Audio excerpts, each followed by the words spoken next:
Mari kita menyatu di dalam doa. Kami memohon penyertaan dan pertolongan-Mu pada saat firman-Mu dilayankan. Bukalah hati, pikiran, dan perasaan kami, agar kami mampu untuk memperoleh sapaan yang berasal dari-Mu. Biarlah Engkau sendiri yang berbicara kepada kami, dan hamba-Mu hanyalah sebagai alat.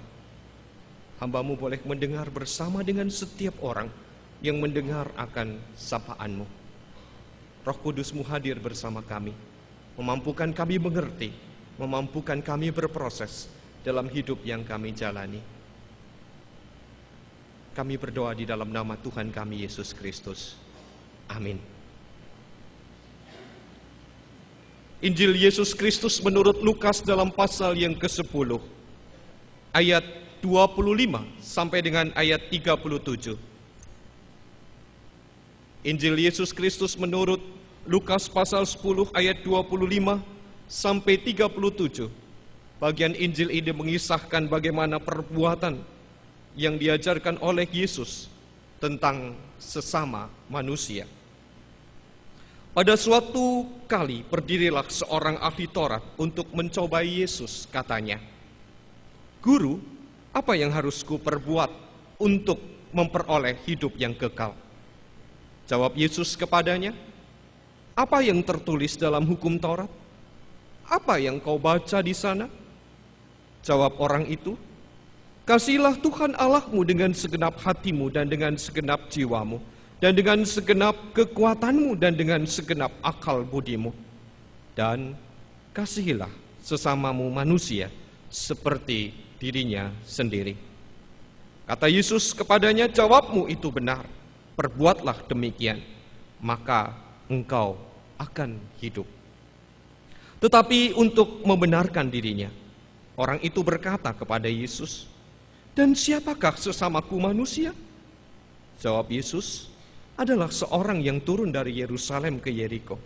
Ia jatuh ke tangan penyamun-penyamun yang bukan saja merampoknya habis-habisan, tetapi yang juga memukulnya, dan yang sesudah itu pergi meninggalkannya setengah mati.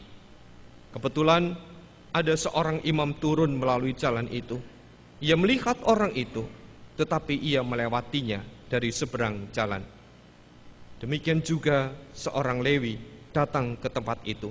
Ketika ia melihat orang itu, ia melewatinya dari seberang jalan. Lalu datang seorang Samaria yang sedang dalam perjalanan ke tempat itu.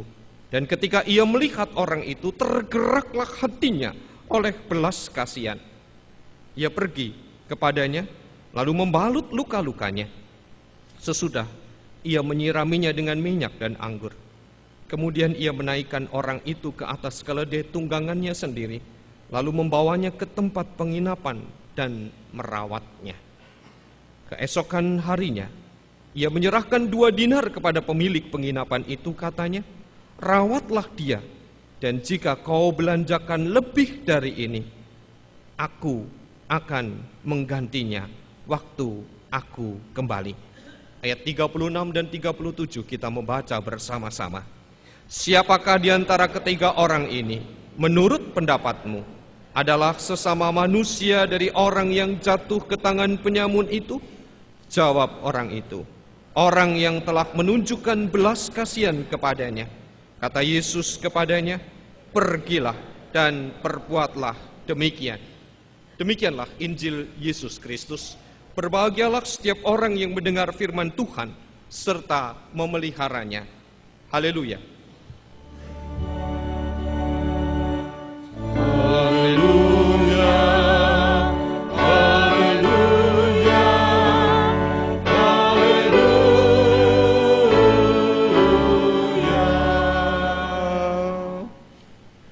Ibu, bapak, dan saudara-saudara yang terkasih, ada satu ungkapan yang sering kali kita dengar. Jika kamu merasa sakit bila dicubit, janganlah mencubit orang lain.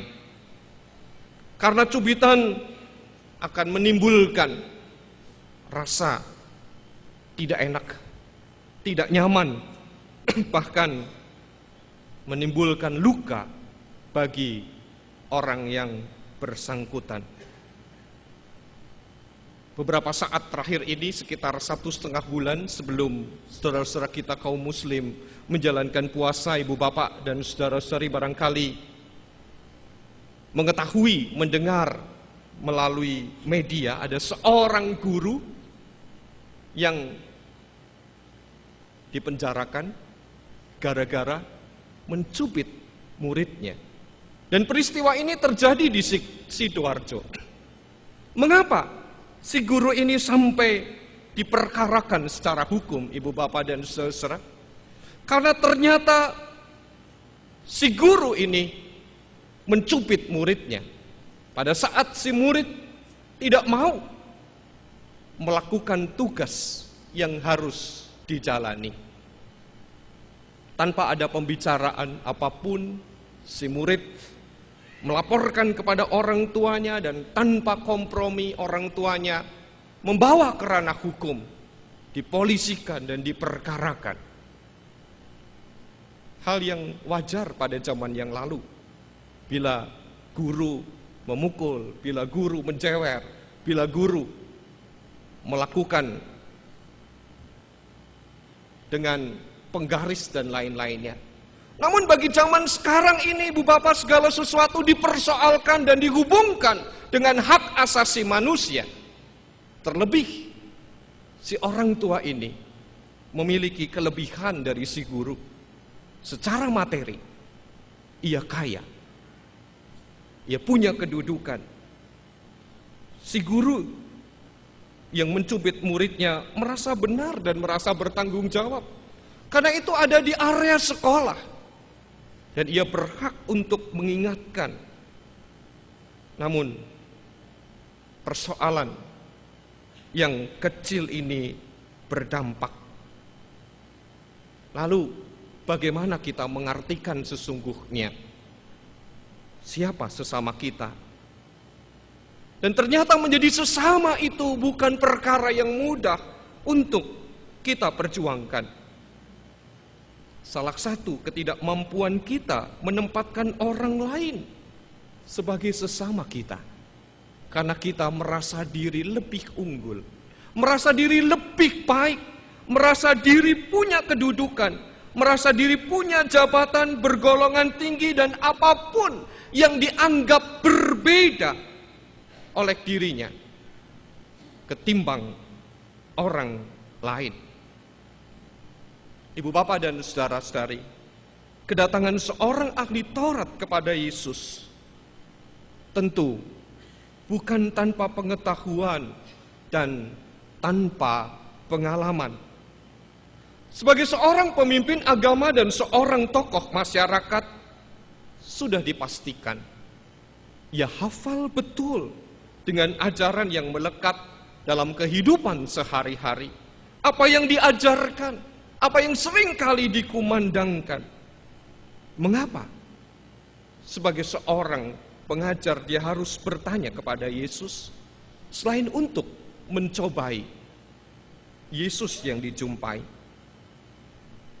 Kalau kita mau tahu, ibu bapak dan saudara, si ahli Taurat terbiasa dengan aturan yang dikaitkan dengan kewajiban.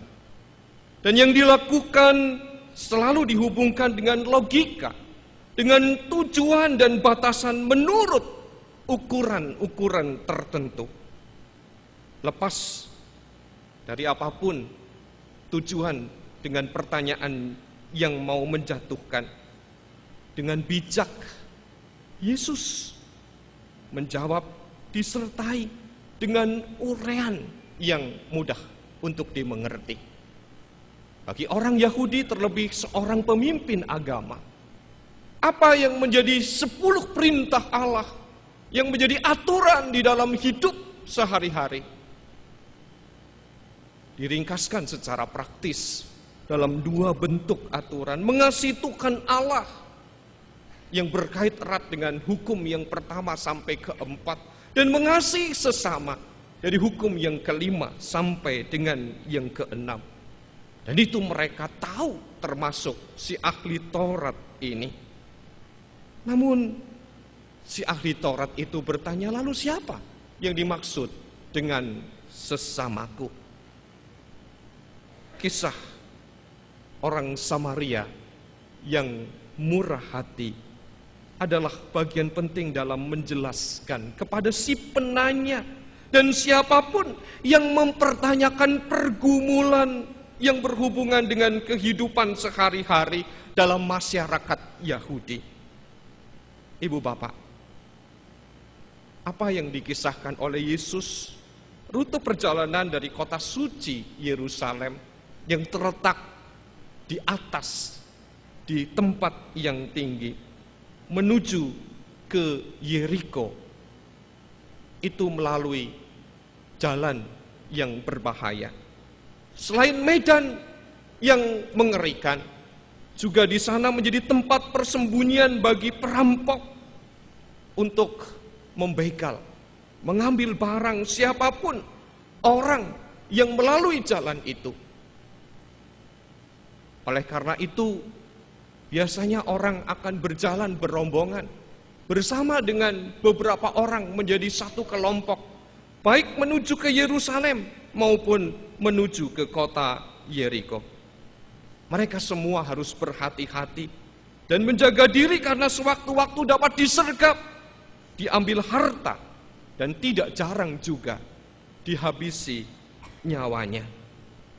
Tentulah si ahli Taurat yang datang kepada Yesus tahu betul dengan medan yang dikisahkan oleh Yesus, karena ini menjadi pergumulan nyata di tengah-tengah hidup keseharian mereka.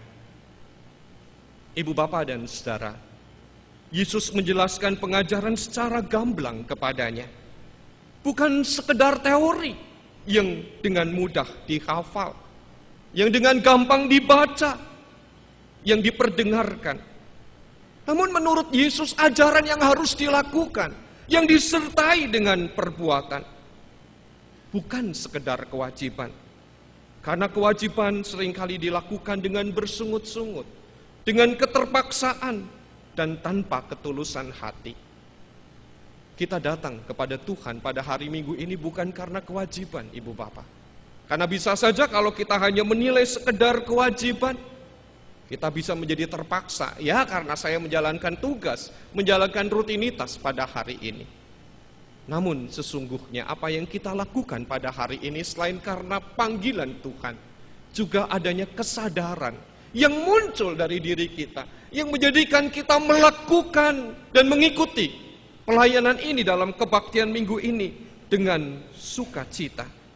Dan Yesus lebih menegaskan pada tindakan untuk dilakukan, bukan sekedar dihafal, bukan sekedar kewajiban, namun tindakan yang harus dilakukan dari hati yang tulus dan dalam.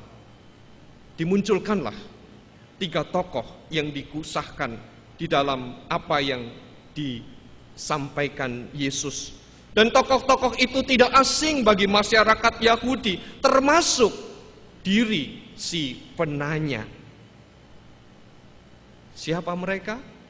Yang pertama adalah seorang imam, yang kedua seorang Lewi, dan yang ketiga seorang Samaria. Ada perbedaan yang sangat dalam di tengah-tengah kehidupan masyarakat secara nyata. Seorang imam dan orang Lewi adalah orang yang punya kedudukan dalam kehidupan keagamaan, yang menjadi orang yang penting di dalam peran peribadahan yang dilakukan di Bait Allah. Dan mereka orang yang dihormati. Sementara orang Samaria adalah orang yang seringkali tidak dianggap di tengah-tengah kehidupan masyarakat Yahudi. Karena orang Samaria adalah orang yang berbeda dengan diri mereka, berbeda bangsa, berbeda latar belakang, terlebih iman mereka berbeda dengan tata cara yang membedakan mereka untuk menyembah Allah. Apapun yang dilakukan oleh orang Samaria menurut orang Yahudi, sekalipun melakukan tindakan baik, perbuatan baik, di dalam benak masyarakat Yahudi tetap saja jelek, tetap saja bukan sebagai sesamanya, bukan golongannya. bukan orang sebangsanya, bukan orang yang sama dengan dirinya. Dan yang pasti, orang Samaria itu diremehkan. Ibu bapak, kemudian Yesus menjelaskan lebih lanjut tindakan nyata terhadap orang yang dirampok, terkapar, dan membutuhkan pertolongan di dalam perjalanan yang membahayakan itu. Apakah dilakukan oleh seorang imam atau orang Lewi, ibu bapak? Bukan. Bisa saja imam dan orang Lewi itu punya berbagai macam alasan yang dikemukakan. Karena bagi dua orang itu memberikan pertolongan bisa saja membahayakan dirinya. Imam dan orang Lewi adalah kelompok masyarakat Yahudi. Nampaknya persoalan liturgi dalam peribadatan begitu penting dan melekat dalam kehidupan sang imam dan si Lewi. Mereka tidak segera menolong, sekalipun tahu ada orang yang tergeletak, sekalipun ada orang yang membutuhkan pertolongan. Tradisi Yahudi, bagi seorang imam maupun orang Lewi menyentuh orang yang dianggap mati itu najis, ibu bapak. Sehingga mereka tidak melakukan pertolongan karena toh itu orang yang sudah dianggap mati. Jika mereka menyentuh jenazah, mereka harus membersihkan diri dengan segala aturan seperti yang tertulis di dalam kitab imamat. Namun bisa saja dimungkinkan orang itu yang tergeletak bukanlah orang yang benar-benar membutuhkan pertolongan, namun orang yang sedang memancing kepada siapapun yang lewat, berpura-pura berada dalam keadaan yang membutuhkan pertolongan. Sementara perampok-perampok lain bersembunyi di tempat-tempat persembunyiannya yang siap untuk menyergap mereka. Pilihan untuk tidak menolong dianggap oleh imam dan Lewi ini dengan berbagai macam pertimbangan. Namun mengapa justru orang Samaria yang memberikan pertolongan? Karena orang Samaria yang melakukan tindakannya bukan lagi dengan berbagai macam pertimbangan, tidak lagi dengan aturan-aturan yang membatasi diri mereka. Ia memberikan pertolongan bukan karena ia kaya, bukan karena tidak punya kesibukan dan tanpa tujuan dalam perjalanan hal itu. Dalam persoalan liturgi tentu saja si Samaria tidak ahli dan bukan bidangnya. Apa yang diberikan oleh si Samaria terhadap korban perampokan adalah hati yang rela untuk berbagi, hati yang rela untuk berkorban, terlebih juga hati yang mau berbagi. Ia menempatkan orang yang tergeletak itu seperti dirinya sendiri. Ia membayangkan orang itu adalah dirinya yang membutuhkan pertolongan, dan dia merasa bahwa ia tidak sedang membutuhkan pertolongan, namun harus segera memberikan pertolongan kepadanya. Orang Samaria itu justru menempatkan si korban yang membutuhkan pertolongan sebagai sesamanya.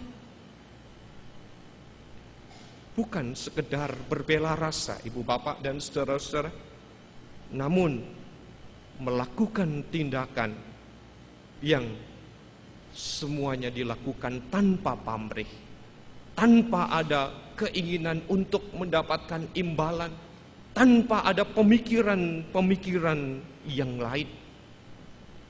Ibu bapak dan saudara-saudara yang terkasih, siapapun di antara kita, saya, ibu bapak dan saudara-saudara, bisa dalam posisi seperti orang Samaria. Dan semestinya lah kita sebagai orang-orang yang sudah mendapatkan keselamatan mau menjadi sesama bagi orang lain.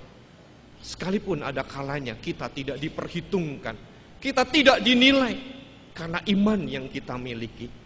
karena keyakinan yang berbeda dengan masyarakat di sekitar kita. Betapa sering kali kita diremehkan, betapa sering kali kita tidak dipedulikan.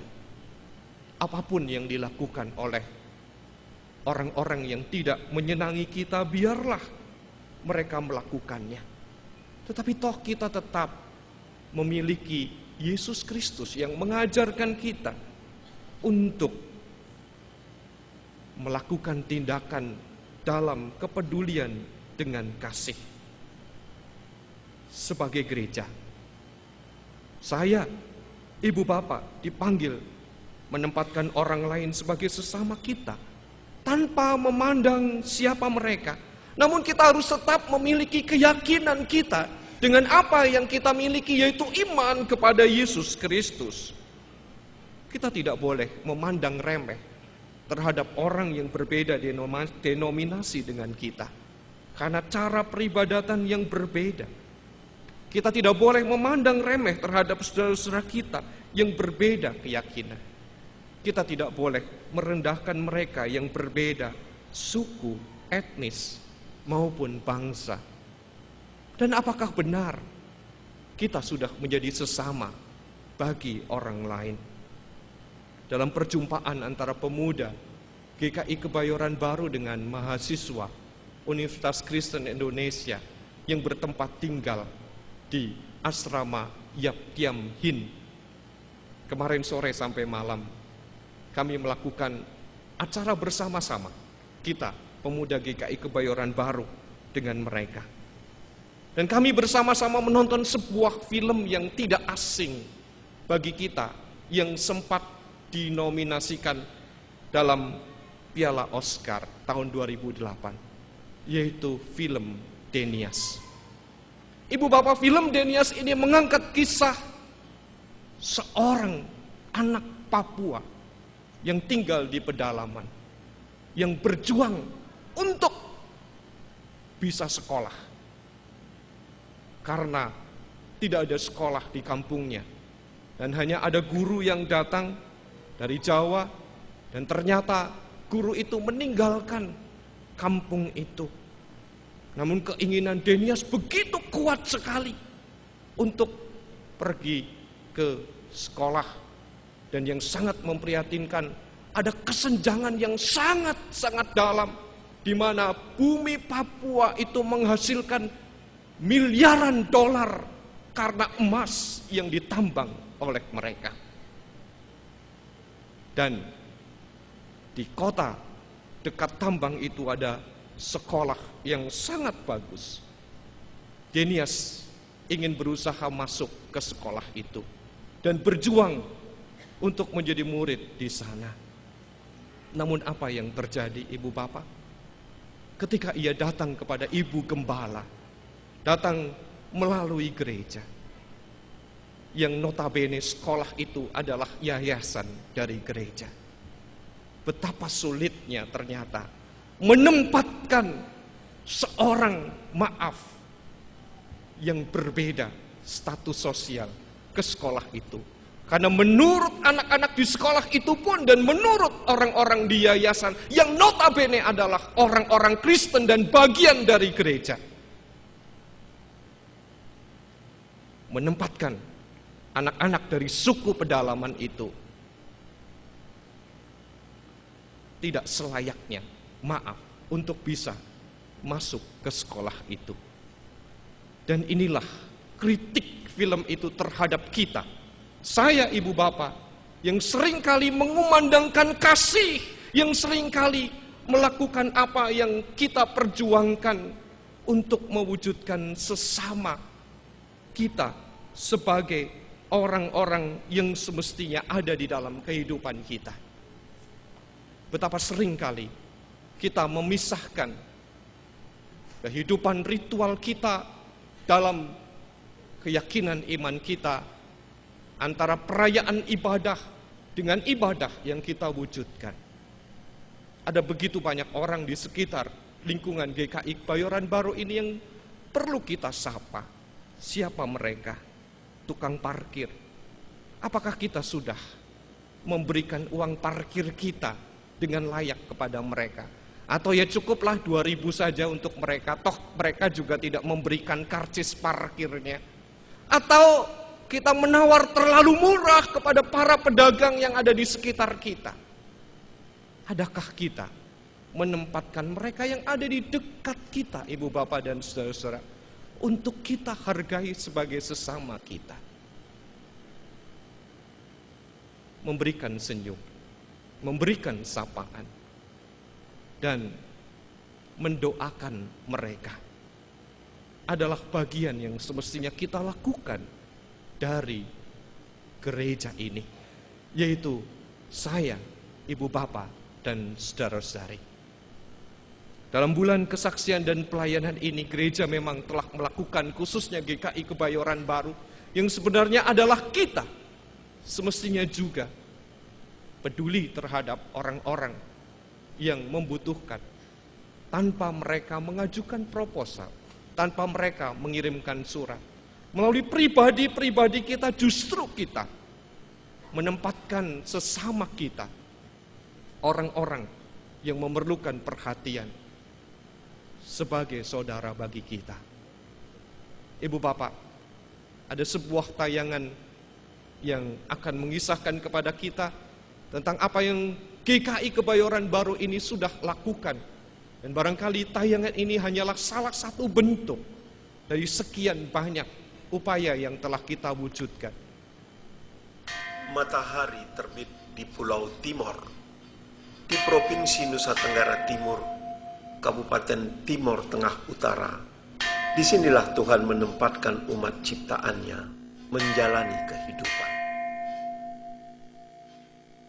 Desa Oepkin terletak kurang lebih 20 km di luar kota Keva Menado. Mulanya sebagai tempat penampungan sekitar 225 kepala keluarga yang mengungsi sejak kerusuhan tahun 1999 di Timor Timur. Mayoritas masyarakatnya beragama Katolik yang disebut sebagai gereja tua. Ada 13 keluarga beragama Kristen Protestan bersekutu dan membangun tempat ibadah yang sederhana. Seluruh jemaat bersemangat dan berswadaya untuk membangun tempat ibadah yang lebih baik.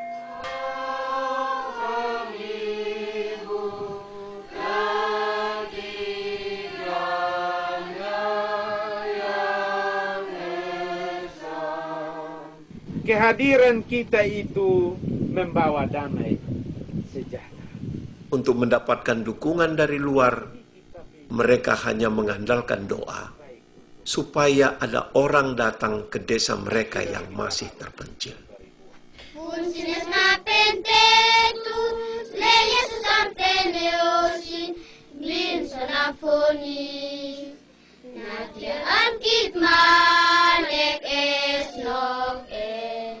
Kami juga barusan berdoa habis, kalau bisa Tuhan tuntun orang-orang yang bisa membantu kami di dalam pelayanan. Doa-doa kami ternyata memang juga sedikit Tuhan kabulkan bagi kami. Tuhan menggerakkan hati jemaat GKI Kebayoran Baru mengunjungi jemaat di desa Oepkin yang rata-rata kehidupannya bertani di lahan yang kurang subur. Kehidupan masyarakat yang sangat sederhana mengakibatkan sebagian anak mengalami ancaman gizi buruk.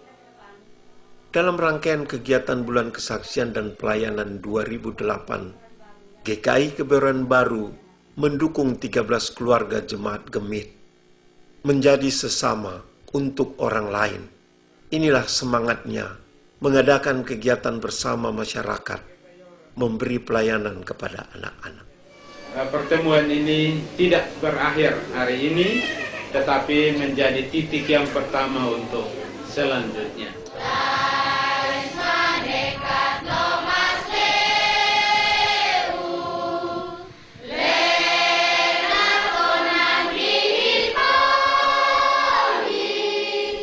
Yesus Kristus yang mempertemukan Gereja Kristen Indonesia Kebayoran Baru dengan Gereja Masehi Injili Timor dalam satu keluarga besar, bersekutu dan bertolong-tolongan, GKI Kebayoran Baru bersyukur dipakai Tuhan untuk ikut ambil bagian dalam pembangunan rumah ibadah di Oipkin bersama dengan swadaya jemaat yang diberkati Tuhan.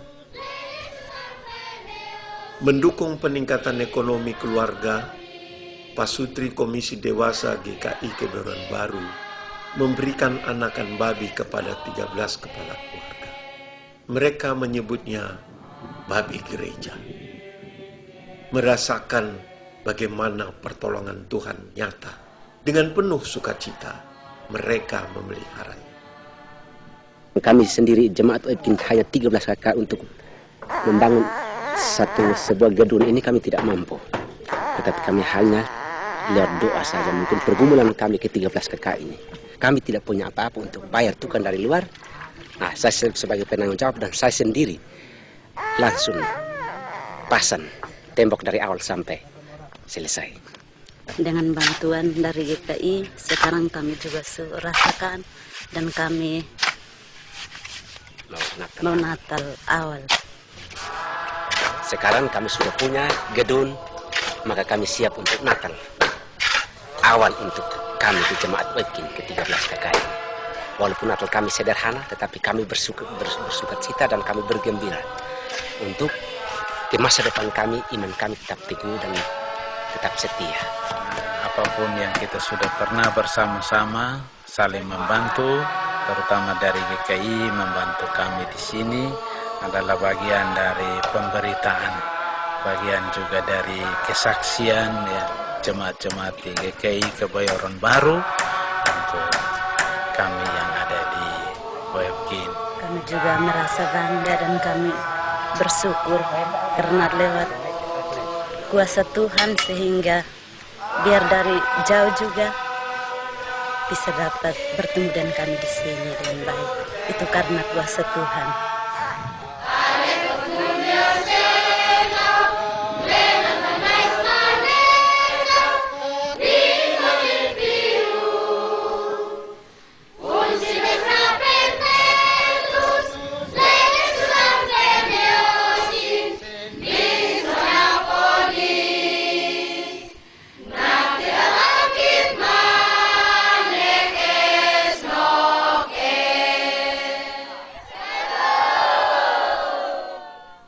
Ibu bapak dan saudara-saudari yang terkasih, menjadi sesama bagi orang lain berarti juga mendatangkan sukacita bagi orang-orang yang menerimanya.